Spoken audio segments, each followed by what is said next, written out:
का इतिहास जो कि net JRF DSSB TGT PGT के लिए हम एग्जाम बूस्टर आपको प्रदान कर रहे हैं, तो वहीं में 23rd नंबर या 23वां नंबर है, विद्यापति और अमीर खुसरो की चर्चा करेंगे। आदिकाल का जो प्रकीर्णक साहित्य के अंतर्गत आता है, जिसकी चर्चा हमने आदिकाल का जब परिचय हमने दिया तो आपको बतलाया कि वहाँ पे प्रकीर्णक साहित्य है जिसमें दो महत्वपूर्ण कवि विद्यापति और अमीर खुसरो का नाम आता है। हम उन्हीं की कुछ चर्चाएं करते हैं, रचनाएं जो परीक्षाओं की दृष्टि से इम्पॉर्टेंट है। मित्रों, अगर आप हमारे इस जो सीरीज है इसके पीडीएफ चाहते हैं तो हमें कॉन्टैक्ट नंबर पे संपर्क करें, या फिर वहाँ से जो एक सब्सक्राइब बटन के पास में जो ज्वाइन बटन है उसको क्लिक करके वहाँ से आप 159 रुपीज़ पे करें और हमारे चैनल में जो स्टडी मटेरियल है वहाँ से जुड़ें।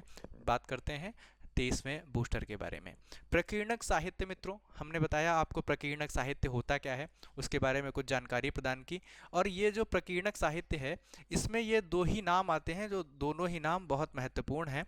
कौन कौन से नाम हैं, दोनों ही कवियों की चर्चा करेंगे, उनके बारे में महत्वपूर्ण जानकारी प्रदान करेंगे। इससे पहले हम देख लेते हैं यहाँ पे इस्लाम का भारत में प्रवेश हो चुका था, और जो भारत में प्रवेश हुआ इस्लाम का, उसके बाद में जो देसी रजवाड़े थे परस्पर कलह में व्यस्त रहे, सब एक साथ मिलकर के मुसलमानों के साथ लड़ने के लिए तैयार नहीं थे, और इसका परिणाम यह इतिहास में वर्णित है। इसका परिणाम यही हुआ कि अलग अलग सबको हराकर मुसलमान यहाँ स्थिर हो गए, और मुस्लिम जो शासक थे उन्होंने भारत को ही अपना स्थान बना लिया। दिल्ली की गद्दी उन्होंने प्राप्त कर ली, क्रमशः उन्हें उनके राज्य का विस्तार बढ़ने लगा, और तत्कालीन कविता समाज और साहित्य सहचर है, इसीलिए उसका कविता पर भी प्रभाव देखने को मिलता है।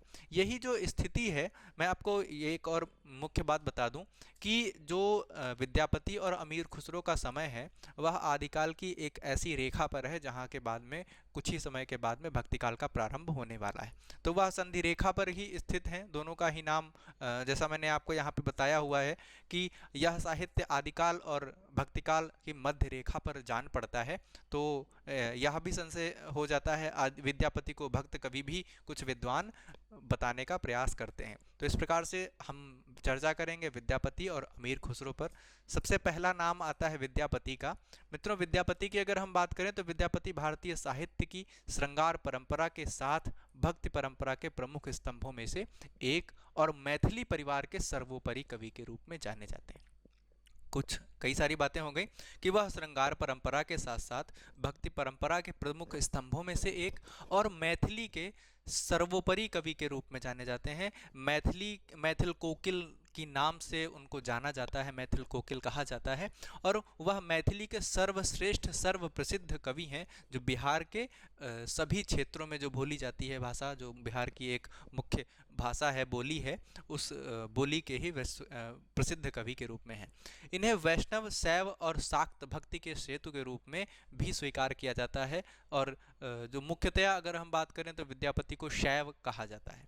विद्यापति ने संस्कृत, अवहट्ट और मैथिली तीनों ही भाषाओं में कविता की रचना की। पदावली उनकी हिंदी रचना है और उनकी प्रसिद्धि का कारण भी है। पदावली में कृष्ण राधा विषयक श्रृंगार के पद हैं। इनके आधार पर उन्हें हिंदी में राधा कृष्ण विषयक श्रृंगारी कवि के जन्मदाता के रूप में जाना जाता है। एक विवाद सदैव रहता है कि विद्यापति भक्त हैं या श्रृंगारी हैं। इसके लिए एक बहुत महत्वपूर्ण कथन है जो आचार्य रामचंद्र शुक्ल का है कि उन्होंने कहा कि आजकल आध्यात्म के चश्मे बहुत सस्ते हो गए हैं, और इस चश्मों के रहते उनका जो साहित्य है वह आध्यात्मिक ढंग का जान पड़ता है। तो यह बतलाया आचार्य रामचंद्र शुक्ल ने। संस्कृत की रचनाएं, मैंने आपको बताया कि संस्कृत, मैथिली और अपभ्रंश तीनों ही भाषाओं की उनकी रचनाएं हैं। संस्कृत की रचनाओं की अगर हम चर्चा करते हैं तो वहाँ पे हमारे पास एक बहुत अच्छी श्रृंखला मिलती है। पहली भू परिक्रमा है। यह राजा देव सिंह की आज्ञा से विद्यापति ने इसे लिखा। इसमें बलराम से संबंधित सांप की कहानियों के बहाने मिथिला के प्रमुख तीर्थ स्थलों का वर्णन किया गया है। एक और रचना है पुरुष परीक्षा। एनटीए नेट में यह प्रश्न पूछा जा चुका है। उनकी संस्कृत की रचनाएं, मैथिली की रचनाएं और कई सारे प्रकार से इसको पूछा गया है। विद्यापति से प्रश्न आना बहुत ही सामान्य बात है, बहुत आसान तरीके से यह प्रश्न पूछा जाता है। शैव सर्वस्वसार, दान वाक्यावली, गंगा वाक्यावली, दुर्गा भक्ति तरंगिणी, गया पत्तलक, वर्षकृत्य और मणिमंजरी और गोरक्ष विजय नाम के 2 नाटक हैं। यहाँ पे 2 नाटक हैं, इसके अतिरिक्त यह दोनों नाटक भी संस्कृत भाषा में हैं और इसके अतिरिक्त जो रचनाएं हैं वह उनकी संस्कृत भाषा की रचनाएं हैं। इसके बाद में बात करते हैं जो उनकी संस्कृत के बाद जो 2 भाषाएं हैं, अवहट्ट, जिसको अवहट्ठ या अपभ्रंश भी कहा जाता है। इस अवहट्ट में 2 रचनाएं हैं, दोनों ही महत्वपूर्ण हैं, कीर्तिलता और कीर्ति पताका। ये दोनों ही रचनाएं बहुत महत्वपूर्ण हैं। अगर हम बात करें तो हिंदी अनुवाद सहित बिहार राष्ट्र भाषा परिषद पटना से इसको प्रकाशित किया गया। और अगली जो रचना है वह पदावली है। जो पदावली है यही उनकी एक रचना जो उनकी प्रसिद्धि का कारण है और विवादास्पद भी है। कीर्तिलता के बारे में अगर हम बात करें तो यह स्पष्ट लिखा गया है कि ऐसा जान पड़ता है कि कीर्तिलता बहुत कुछ उसी शैली में लिखी गई जिसमें चंद बरदाई ने पृथ्वीराज रासो को लिखा। देखिए, गाथा शैली जो है वह इसमें भी उतनी ही वर्णित है जिस प्रकार से वह गाथा शैली जो है आदिकाल की एक प्रमुख शैली के रूप में है। यह भृंग और भृंगी के संवाद के रूप में इसको लिखा गया है। इसमें संस्कृत और प्राकृत के छंदों का प्रयोग हुआ है। संस्कृत और प्राकृत छंद रासों में बहुत आए हैं। इसी प्रकार का जो वर्णन है इसमें भी देखने को मिलता है। रासों की भांति अगर हम बात करें, कीर्तिलता में भी गाथा छंद का व्यवहार, जैसे मैंने आपको बताया, जो प्राकृत भाषा का एक मुख्य छंद है जिसका प्रयोग इसके अंतर्गत देखने को मिलता है। फिर हम बात करेंगे पदावली में कृष्ण के कामी स्वरूप को चित्रित किया गया है। यहाँ कृष्ण जिस रूप में चित्रित हैं वैसा चित्रण करने का दुस्साहस कोई भी भक्त कवि नहीं कर सका। ऐसा दुस्साहस सिर्फ और सिर्फ उन्होंने ही किया। अगर हम बात करें उनके गीत गोविंद, जो जयदेव का गीत गोविंद है उससे भी इसकी तुलना की जा सकती है। इसके अलावा राधा जी का भी चित्रण मुग्धा नायिका के रूप में किया गया। विद्यापति वास्तव में कवि थे, उनसे भक्त के समान अपेक्षा करना ठीक नहीं होगा। जैसा मैंने आपको बताया, रामचंद्र शुक्ल जी कहते हैं आजकल आध्यात्मिक ढंग के चश्मे बहुत सस्ते हो गए हैं। एक पंक्ति के द्वारा हम बतलाने का प्रयास करते हैं, कत नवेदन मोहि देसी मर्दाना, हट नहीं बला मोहि जुबत जना, भनय विद्यापति तनुदेव कामा, एक भय दुखन नाम मुरा बहमा। तो इस प्रकार से पंक्तियां कह करके वह अपने इस कार्य का स्फुटीकरण या स्पष्टीकरण भी देने का प्रयास करते हैं। इसके बाद में बात करते हैं विद्यापति की श्रृंगार परंपरा और के बारे में। श्रृंगार परंपरा की बात करते हैं तो विद्यापति की कविता श्रृंगार और विलास की वस्तु है, उपासना एवं साधना का उनका कोई भी उद्देश्य नहीं है। पूर्ण रूप से अगर बात करें तो बहुत विद्वान ऐसे हैं जो उनको भक्त कवि मानते हैं, बहुत श्रृंगारी कवि मानते हैं, परंतु यथावत अगर बात करें तो वह श्रृंगारी कवि के रूप में ही जान पड़ते हैं। अयोध्या सिंह उपाध्याय ने उनके काव्य की प्रशंसा करते हुए गीत गोविंद के रचनाकार जयदेव की मधुर पदावली पढ़कर जैसा अनुभव होता है वैसा ही विद्यापति की पदावली पढ़कर अपनी कोकिल कंठता के कारण ही उन्हें मैथिल कोकिल कहा जाता है। कुछ विद्वानों का मत है कि निम्बार्क द्वारा प्रतिपादित द्वैताद्वैत सिद्धांत के अनुरूप रागानुराग भक्ति का दर्शन इनके पदों में मिलता है। तो यहाँ भी वही द्वंद्व स्फुटित हो रहा है कि उनको कोई मैथिल कोकिल कहता है, कोई उनके पदों की तुलना जयदेव के गीत गोविंद से करता है, तो कोई निम्बार्क संप्रदाय के द्वैताद्वैत सिद्धांत के अनुरूप उनकी रागानुदर्शन की चर्चा करें तो वह भी इसी मत की तरह लिखते हैं, विद्यापति के पद लगभग सबके सब वैष्णव पद या भजन हैं और सभी हिंदू बिना किसी काम भावना के अनुभव के किए विद्यापति की पदावली के पदों का गुणगान करते हैं। तो वह सीधे सीधे अपने मत का प्रतिपादन करने का प्रयास अपने सभी विद्वान करते हैं। नगेंद्रनाथ गुप्त की बात करें तो उन्हें भक्त प्रतिपादित करते हुए विद्यापति के पदों को शुद्ध अध्यात्म भाव से युक्त बताया गया है। फिर चर्चा करें हम जनार्दन मिश्र की, तो जनार्दन मिश्र ने विद्यापति की पदावली को आध्यात्मिक विचार तथा दार्शनिक गूढ़ रहस्यों से परिपूर्ण माना है। आध्यात्मिकता का जो ढंग है वह उनके साहित्य पर गढ़ा गया है और रामचंद्र शुक्ल इसका सीधे सीधे खंडन करते हैं। इसके उपरांत हम फिर डॉक्टर श्याम सुंदर दास की चर्चा करेंगे तो उनका भी नाम आता है। वह भी कहते हैं हिंदी के वैष्णव साहित्य के प्रथम कवि मैथिल कोकिल विद्यापति हैं। उनकी रचनाएं राधा और कृष्ण के पवित्र प्रेम से ओतप्रोत हैं। बच्चन सिंह ने जातीय कवि कहा, उनको बच्चन सिंह के द्वारा जातीय कवि के रूप में उनको उद्घाटित किया गया।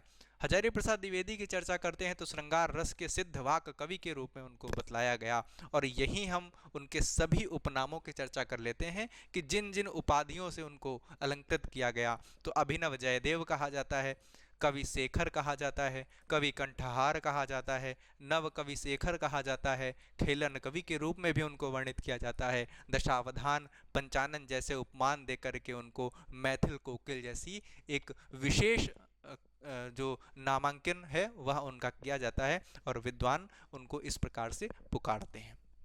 तो विद्यापति अपने समय के बहुत ही विशिष्ट कवि हैं और वर्तमान समय में प्रासंगिक हैं। विद्यापति की चर्चा जितनी भी की जाए वह कम है।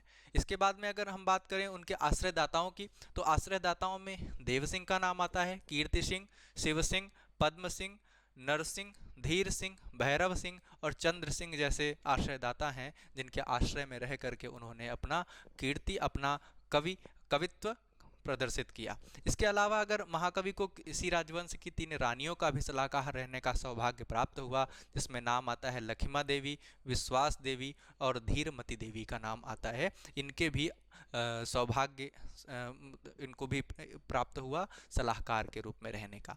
तो यह ऐसी विशेष मेधा को धारण करते हुए विद्यापति का साहित्य अत्यंत समृद्ध है, जिसकी चर्चा आदिकाल में सदैव की जाती रहेगी। इसके बाद में हम नाम आता है हम जो दूसरा साहित्यकार जिसकी चर्चा हमने करी, अमीर खुसरो की।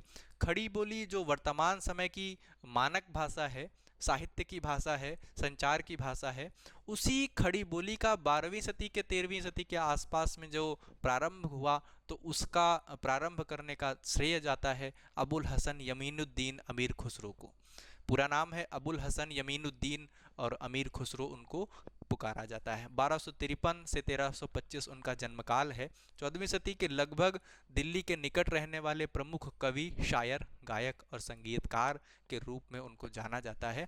अमीर खुसरो ने 7 सुल्तानों का शासन देखा, कहीं कहीं 7 मिलता है, कहीं कहीं 11 सुल्तानों का शासन देखने का श्रेय उनको मिलता है। वह पहले व्यक्ति थे जिन्होंने हिंदी, हिंदवी और फारसी में एक साथ लिखा। ये तीनों शैलियों का प्रयोग करके कोई अपना लेखन प्रारंभ करे तो ऐसे वह अद्वितीय व्यक्तित्व थे। खड़ी बोली के आविष्कार के रूप में, जैसा मैंने आपको बताया, उनको आविष्कारकर्ता के रूप में जाना जाता है। वे अपनी पहेलियों और मुकरियों के लिए जाने जाते हैं। सबसे पहले उन्हीं ने अपनी भाषा के लिए हिंदवी का उल्लेख किया था। वे फारसी का भाषा के कवि थे, फारसी उनकी भाषा थी और शैली उनकी जो थी वह मसनवी शैली के रूप में उसका प्रयोग करते थे। 8 वर्ष की अवस्था में अगर हम चर्चा करें तो उनकी 8 वर्ष की अवस्था में वे प्रसिद्ध सूफी हजरत निजामुद्दीन औलिया के शिष्य बने। बहुत महत्वपूर्ण प्रश्न यहाँ से बनता है, निजामुद्दीन औलिया के शिष्य के रूप में उनको जाना जाता है। 16 से 17 साल की अवस्था में वह घर से घर शायरी पढ़ने लगे थे। खालिक बारी कोश ग्रंथ है, हालाते कन्हैया भक्तिपरक रचना है, नजराना ए हिंदी और दो सुखने और गजल जैसी महत्वपूर्ण रचनाएं उनकी देखने को मिलती हैं। इसके उपरांत हम कुछ उनके पंक्तियां लेते हैं। 3 प्रकार की रचनाएं हमें देखने को मिलेंगी, उनकी गजल, उनकी मुकरियां, उनकी पहेलियां, जिसमें महत्वपूर्ण है गोरी सोवे सेज पर, मुख पर डारे केस, चल खुसरो घर आपने रैन भई चौदेस। उसके बाद में गजल की बात करें तो जिहाल मस्की मकुन तगाफुल दुराए नैना बनाए बतियाँ, किताब हिजरा नदारा में जा नले हो काहे लगाए छतियाँ। इसके बाद में मुकरियों की बात करते हैं तो खा गया पी गया दे गया बुत्ता, क्या सखी साजन ना सखी कुत्ता। तो इस प्रकार से ऐसी रचनाओं का जो गजल की जो विधा आजकल बहुचर्चित है, उर्दू साहित्य का जो श्रृंगार करने का कार्य करती है गजल, उसका भी प्रारंभ उन्होंने ही किया। तो इस प्रकार से हिंदी साहित्य का जो समग्र साहित्य है, जिसका हिंदी साहित्य का पहला पड़ाव है वह आदिकाल, वह समाप्त होता है। प्रकीर्णक साहित्य को मिला करके हम आदिकाल के सभी विधाओं पर, सभी छोटी बड़ी रचनाओं पर चर्चा कर चुके हैं। अब हम भक्तिकाल का प्रारंभ करेंगे। आप हमें ज्वाइन कर सकते हैं फेसबुक, टेलीग्राम और व्हाट्सएप पर। कॉन्टैक्ट नंबर हमने आपको प्रोवाइड कर दिया है। हमारे चैनल में बने रहने के लिए बहुत बहुत धन्यवाद आपका। हमारे चैनल को लाइक, शेयर, सब्सक्राइब करते रहें और मित्रों घंटी जैसा आइकन, जो बेल आइकन है, वो दबाना मत भूलें ताकि हम आपको नए नए अपडेट्स प्रोवाइड कर सकें।